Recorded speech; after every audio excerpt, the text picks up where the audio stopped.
नमस्कार, मी बाळकृष्ण बोने पाटील. आपण पाहतात NBYTV न्यूज. एक पाऊल प्रसिद्धीकडे. प्रत्येक वर्षी पीक विमा कंपनी सरकारशी संगनमत करून विम्याचे प्रीमियम पोटी हजारो कोटी रुपये वसूल करते. परंतु जेव्हा नुकसान भरपाई देण्याची वेळ येते तेव्हा पीक विमा कंपनी लक्ष देत नाही, पंचनामे करत नाही, विमा मंजूर करण्यास टाळाटाळ करते. आमच्या शेतकरी बांधवांचे शुद्ध फसवणूक सरकारचे मंत्री, सरकार आणि कंपनी हे सर्वजण मिळून करतात असे शेतकऱ्याचे म्हणणे आहे.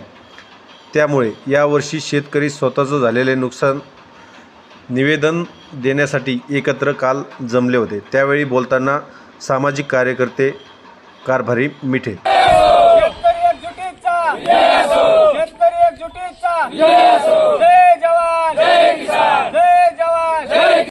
आपल्याला या माध्यमातून सरकारला एक इशारा द्यायचा आहे की तुम्ही दरवर्षी आमच्याकडून हजारो कोटी रुपये प्रीमियम पोटी भरून देता आणि आम्हाला विमा मंजूर करत नाही.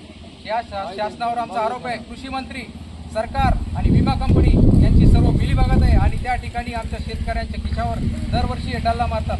परंतु या वर्षीपासून आम्ही असं होऊ देणार नाही. आपण जर आमच्या मागण्या त्या मोर्चातून मान्य केल्या नाहीत तर आम्ही आपल्याला न्यायालयात खेचू आणि या न्यायालयामार्फत आम्ही न्यायालयीन लढाई लढून शेतकऱ्यांना न्याय देऊ, एवढंच सांगतो. जय जवान, जय जवान, जय किसान.